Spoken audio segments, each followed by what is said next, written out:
All right, out here, gonna check out a new lake.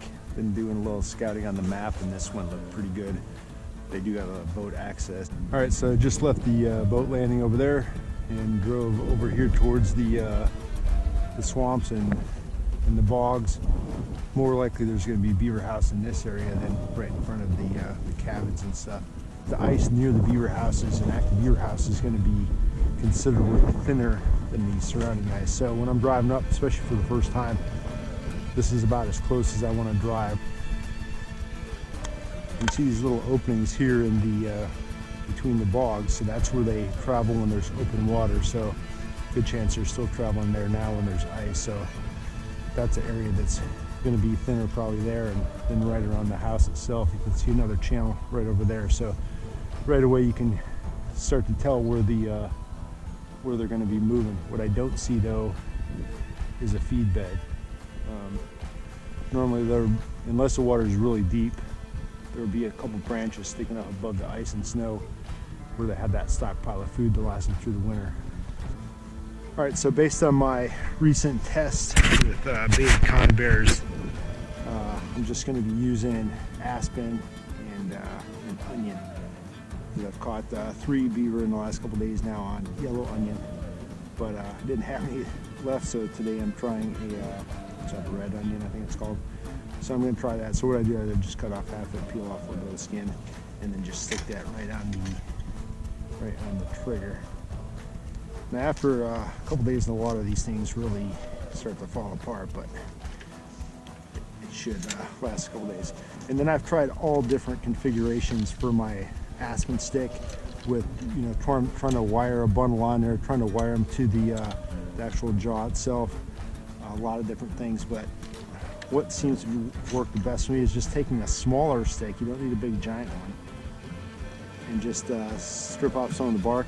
And I drill a hole. I just use like a little, what is that, probably 1/8 inch drill bit, and I just drill a hole in there, and it stays on there pretty good. And I've had a lot better success with that. You don't have to mess around with big bundles and wiring stuff and zip ties down to other crap.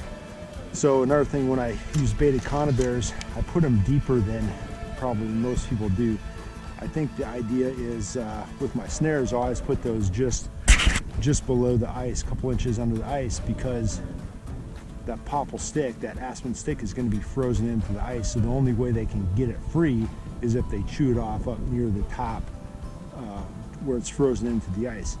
So I think that's why putting the snares just under the ice works better.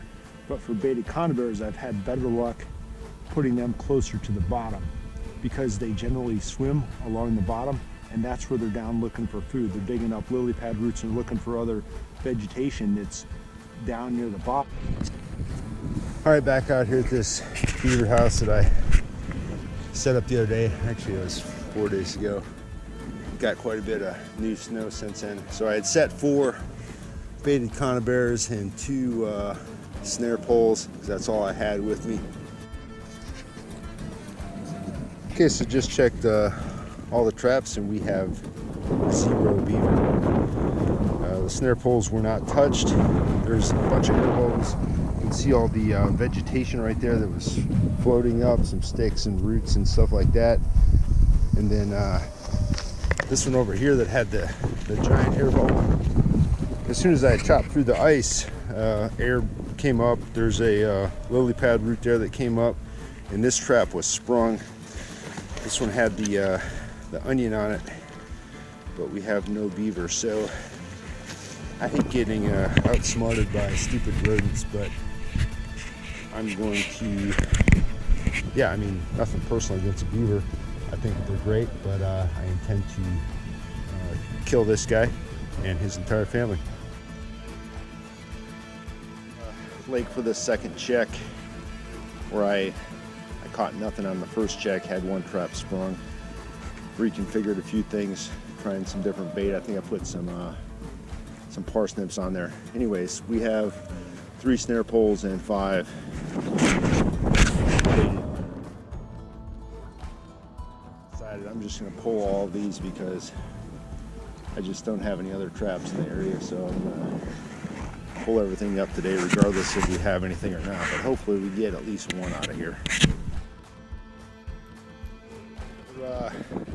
Pro tip, something I learned is using these little orange flags really helps out. Even though it hasn't snowed at all since I checked these 4 days ago, the wind's been really strong, so if you're setting in an open lake or coyote sets in an open field, it's not a bad idea to buy some of those little orange flags, because you can see over there, it would have drifted completely over that snare pole, and the one right there was completely covered up as well.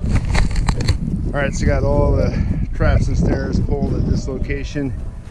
Had 8 sets out, 7 of them were empty, untouched, but this one right here, like I said, it feels like we got something. That is a nice big fat beaver. Okay, so right away I noticed something. He's missing a front foot, so that's probably not a birth defect. Most likely he was caught in a foothold trap at some point in his life, and so he's been trapped, or attempted to be trapped before. So smart guy. That's probably why he was avoiding my, that's what I'm going to tell myself, that's why he was avoiding all of my traps. And this may very well be the only beaver left in here, because obviously someone's been trapping here, so there may have been a breeding pair there, and the mate was already caught, so this is the only guy left, and now we got him. So I'm glad I'm pulling all these traps, because I think we're done here. Alright, so back here at the truck with this 3-legged beaver, and yeah, he's definitely bigger than I thought he was in the ice. He's right at a extra large, and you know, probably in the 45-pound range. Not the best color. I don't really like this reddish auburn color. I don't think they grade very high at auction. But what I want to talk about was, this was an educated beaver. He was smart, and I'm not just saying that because it took me, you know, 8 days to catch him, but he has seen some traps before. And in case anybody's wondering, this was not from me. I've never trapped this lake before. I've never trapped within probably 5 miles of here, so there's somebody else out here trapping, which is good to know. I mean, won't be trapping this lake anymore next year, but I could have left as many of those beta 330s out there as I wanted, and I probably would have never caught this guy. What got him in was the snare pole. So when beavers have some close calls, whether it's footholds or body grips, they identify quickly what a metal trap looks like, and they will avoid those probably for the rest of their lives. So yeah, just a dumb rodent, right? But you know, so is a mouse in the maze, but when he hits the wrong button and gets an electric shock instead of a treat, then they learn quickly, you know, what to avoid. So I'm glad I got him, and that's all the traps I got to check for the day. I just had these 8 out here, so I might go look at a new spot to set some maybe a little closer to home. All right, thanks for watching.